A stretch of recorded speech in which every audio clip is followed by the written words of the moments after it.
Magic, here's the important question.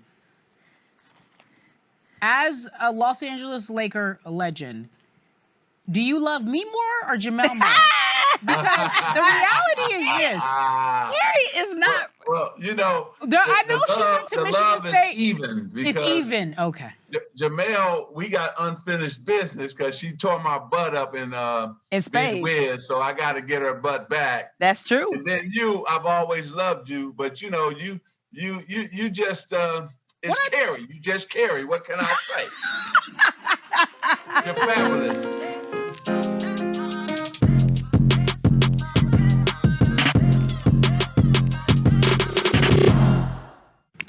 Welcome to Wall Street Sports. I'm Cari Champion. That is Jemele Hill. I have so much to talk about. We have a huge show today. But before we get to that, right, I do want to take a moment to say Jemele and I have completed, I think, at least 18 episodes of groundbreaking television. And I am so excited to say season 1 is a wrap, and it has been amazing. Yeah, it has been super amazing. And look, it's been quite a journey. Yeah. We're thinking about it. There was a historic election cycle, a racial reckoning, a lot of lies, some fuckery. I get to people the middle finger, a global pandemic, an insurrection.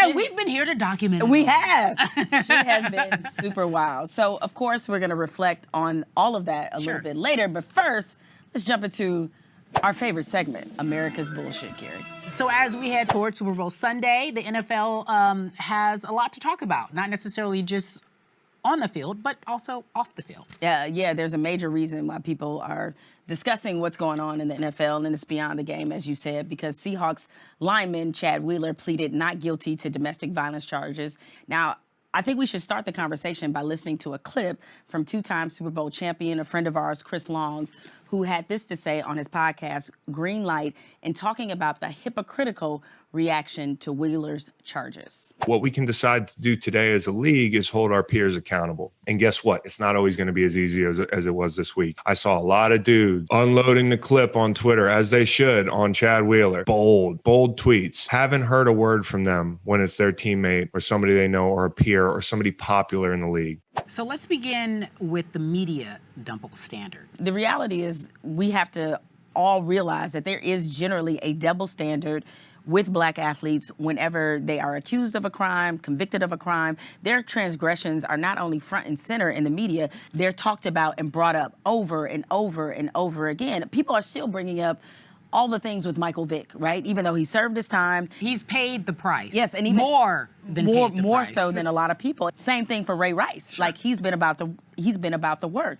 So of course there's a double standard. However, that being said, I mean, let's be real. Who knew Chad Wheeler's name before this happened? Nobody. A backup offensive tackle, I believe. Yeah, we're talking about a backup offensive lineman, right? Yeah. Essentially, he's in a nameless position, and he's not a name. That has a big reason to do with why you did not see the same level of attention. There were two things that bothered me, because this is the double standard of being black versus being white.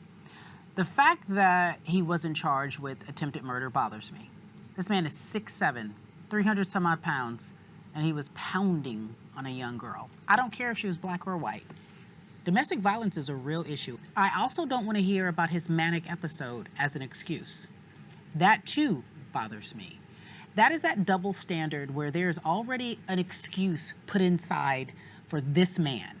And you know, Chris Long talked about this, about how I saw a lot of NFL players reacting, saying, like, that dude's in my locker room, I would do this. That dude's been in your locker room before, and you know what you did? Say nothing, but he's a great teammate and a great leader, and he needs to be forgiven. The thing is, if you're so outraged by domestic violence, then you should have a problem with watching the Super Bowl, because there are players playing this weekend who have this on their record. Here, start making and I'm just saying, and I don't see nobody saying anything about that. You know what? I'm about to go in your DMs and tell you agent for the white man. Nobody want to hear that. You know, you gonna sit up here and make sense. Cari, you know that's my brand. Caping for white men. Yes. You gonna sit up here and make sense? Yes. How dare I? Shut your mouth. Let's move on. So in other news, if you hadn't heard, there was a little bit of a shitstorm on Wall Street last week. At this point, we've all seen the memes and endless explainers of how hedge funders lost billions to Redditors who blew up the GameStop stock and left the rest of us Googling what happened. 100%. Many are calling it a financial populist uprising by small-time investors. Yeah, what the hell happened. Yeah. I have no idea. And why didn't I have money in it, right? But I can only understand it when I'm a little inebriated. Meanwhile, this leads us to our question of the week. Is this the start of a Wall Street revolution? And who better to answer this question than entrepreneur, owner of the Dallas Mavericks, and I know you know him from Shark Tank. That's your favorite show. One of your favorite shows. One of my favorite shows, yep. Mark Cuban, thank you so much for joining Cari and Jemele on Won't Stick to Sports. So tell us what the hell happened. Is this a revolution or no? Well, it's the start of a revolution. I mean, there were some crazy things that happened. There were a lot of hedge funds who felt a lot of pain. And in fact, one of them, Melvin Capital, lost more than half of their value. So there was some pain felt, there was some winners felt. But to answer your question, I think you're going to see more of this from small investors, and that's a good thing. Now, we heard a lot of billionaires bitching about this, but you were not one of these people who was complaining about this. You actually think this is a good thing. Can you explain why you feel that way? Yeah, I mean, look, the big guys have an advantage. You've got the SEC, the Securities and Exchange Commission, not the football conference, who all the rules are favored towards the big companies, the big investors. You've got the big hedge funds that think that they know more than everybody else. And that's really what's changing. There's all these old school Wall Street rules. Well, when you've got these nimble investors that are acting as a group, that all gets turned upside down. So while historically the big guys have had a big advantage, I think now you're going to start to see that change happen. Viva la revolution. Now let's turn to what is your other passion beyond just financing and investing, and that is the Dallas Mavericks, your team. Okay, they broke a 6-game losing streak last night against the Hawks. But they haven't been doing so well, in the last week or so. Now, Luka Doncic, he called the team out and said it looked like they didn't even want to be there. But I also saw something from Zach Lowe, who is another NBA writer and expert, and he said that he thought Luka was becoming one of the biggest whiners in the league. Tell me what you think about that specific criticism of your superstar. I'll tell you exactly what I think. Fuck you, Zach Lowe. You don't know shit. It's just, I know Luka, right? And it's just, he's not a big whiner. He's passionate. He cares. He wants to win. But no, he's not a whiner. He's a baller. But beyond that, what's the state of your team? I mean, it's been a trying season for a lot of different NBA teams. Obviously, given your performance in the bubble last year, a lot of people had very high expectation for the Mavs and Luka in particular. So where do you think things are with them right now? It's a crazy season. I mean, we got hit as bad as any team by COVID. And I don't think people realize that coming back from COVID is not like coming back from an injury. Oh, you sprained your ankle and it's going to be 2 weeks. It's nothing like that at all. It's completely different. And when 5 of your top 8 guys go through that, your team's going to suffer. And so that's what happened.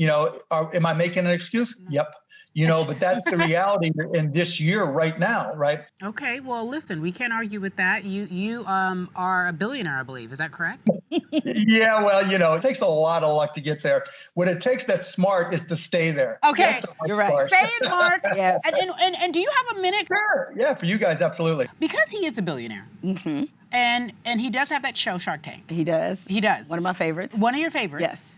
Mark, can you help some poor little black girls out? We have some ideas. So what I'm envisioning is some kind of robotic device, robotic hands that take these braids down. Because when I go into the braiding shop, it takes about 3 hours to get these bad boys down. So I feel like if we could get some robotic hands that can do this in like an hour, this is the idea that you have been waiting for. So I'm asking you, will you invest about, $300 grand for about a 5% stake, right?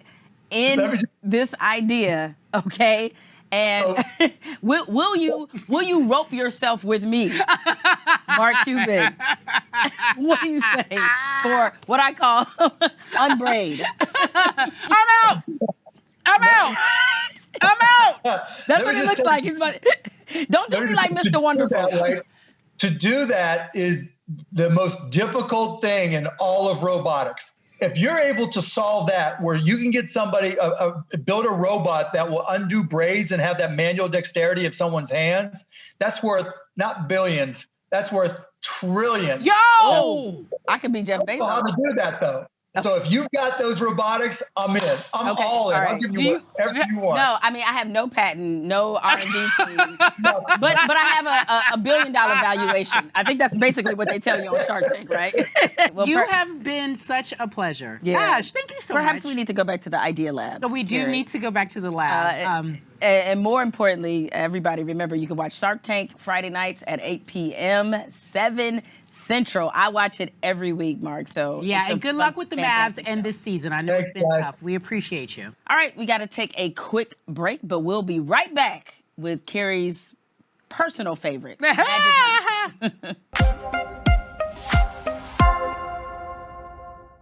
Welcome back to Won't Stick to Sports. We are so excited. And by we, I mean the entire staff. It's all of us. Or is it just me? It's Cari. Okay.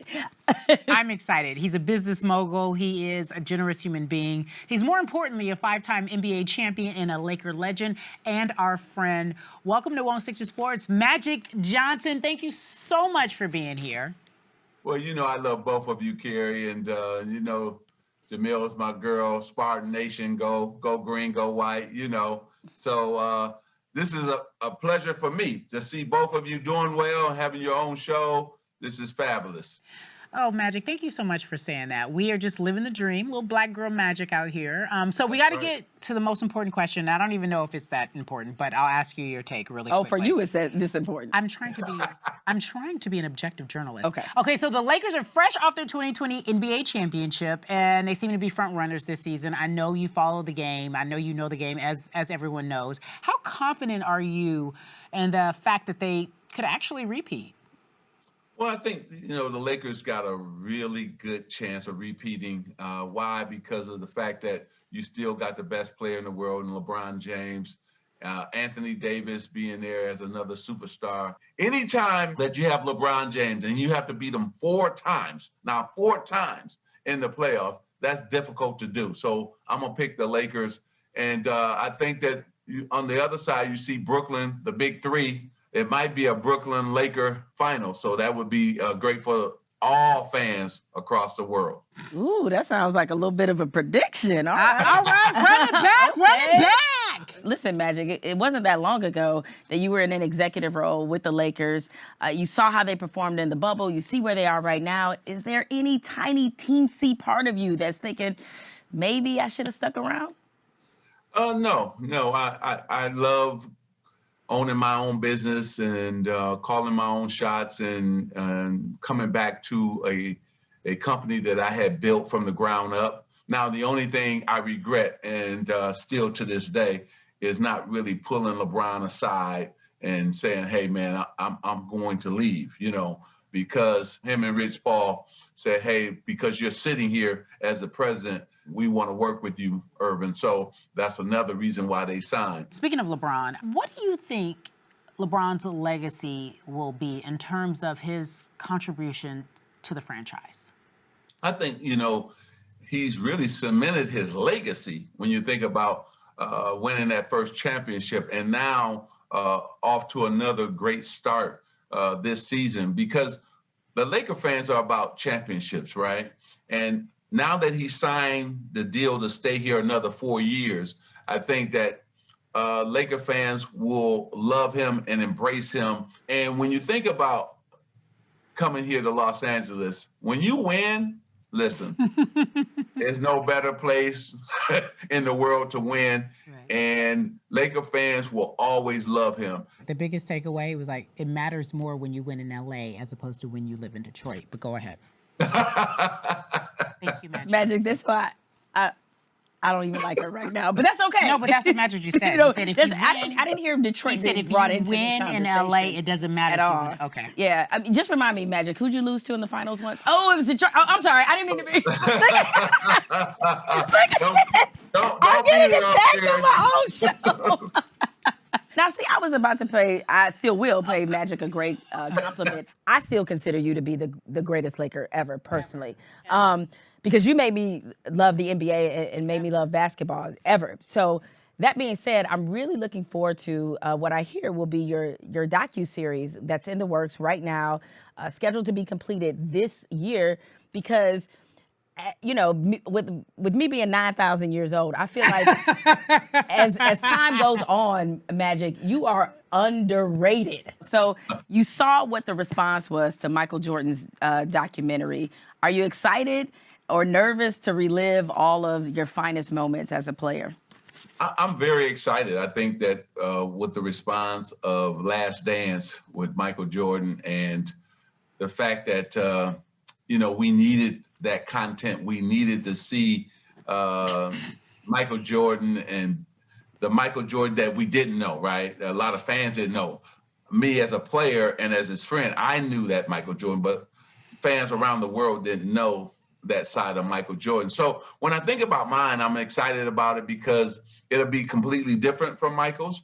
So it will go all the way back to my childhood, as well as friends that I played with and friends I grew up with singing on the corner of Lansing, Michigan, singing Temptation songs. And then Isaiah and I, man, we've had so many stories. So it's going to be great just to get him on, just to share the stories, how we were just traveling around with the Jacksons, traveling with Prince. We had so much fun just hanging out. So you get a lot of basketball, but you also get a lot of life too, and also some business. So you and Isaiah are cool. Yeah, we're good. We good. We good. All that's behind us now. Jemele was the broker. She brokered the deal. She brought us together. Jemele was so mad at me. When I first saw her, you know, Jemele was like, "What's wrong with you and Isaiah?" You know, Jemele got all over me. So Jemele made sure that I was going to make sure that we came together. And no, that's my brother. We good. And Isaiah and I have been through so much. One thing about you, Magic, that's very clear is that, like, you have such an infectious personality. As the old adage goes, you could sell ketchup to a man in a white suit. And never in my life did I imagine I'd be talking to Magic Johnson about weed, but that's where we're going now. So there's a hemp and CBD company, Uncle Bud's, that you're involved with. One, do you smoke? Two, when are me and Cari getting the care package? That's what we're Okay, well, I can answer the first one first. No, I don't. Okay. As you know, I don't smoke or drink. I do. And so, but in all seriousness, you can tell us. Anytime you guys want it, we're gonna send it out tomorrow to you. Okay. And, you know what's great about it is that the fact that, you know, here was a young man who had his own health issues. So he created this company based on his own health issues. And so when I heard that story, I was like, wow, that's powerful. And it's a great company, Uncle Bud. So I said, let me go on and partner with them. It's been a blessing. And I hope that, you know, people try it out.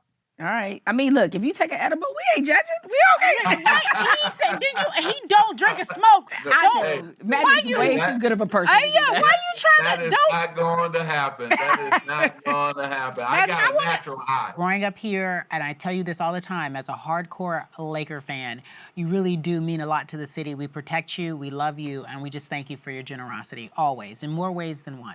Well, I appreciate that. And also, what people don't know about both of you, you're so damn smart and intelligent. Not only beautiful, but you can match wits with anybody. Thank you so much, Magic, for joining us. You have made our day. We just smiling. My cheeks hurt. I'm like, my cheeks hurt. We just happy. I love both of you All guys. right, We love you too. Thank you, Magic. Hey, folks, don't go away. On the other side of the break, we will take a look back at season 1. You don't want to miss it.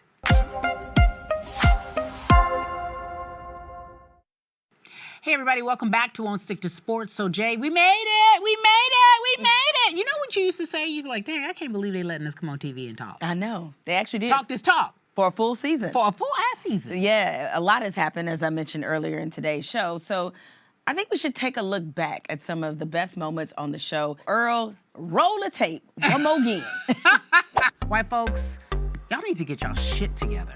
What the fuck, white women? What happened, Chelsea? Explain this to us.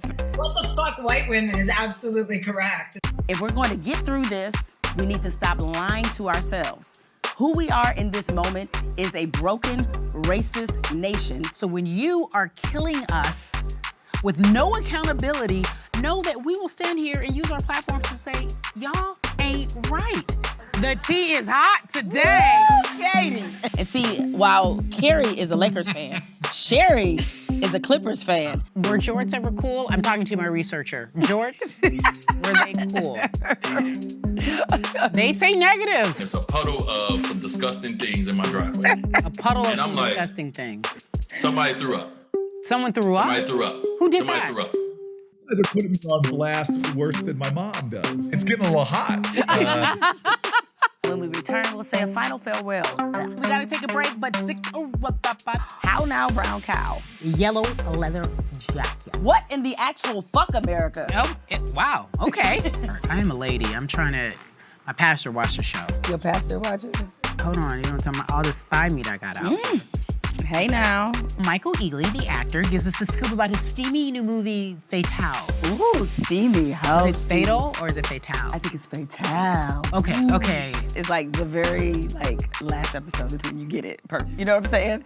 It's always like.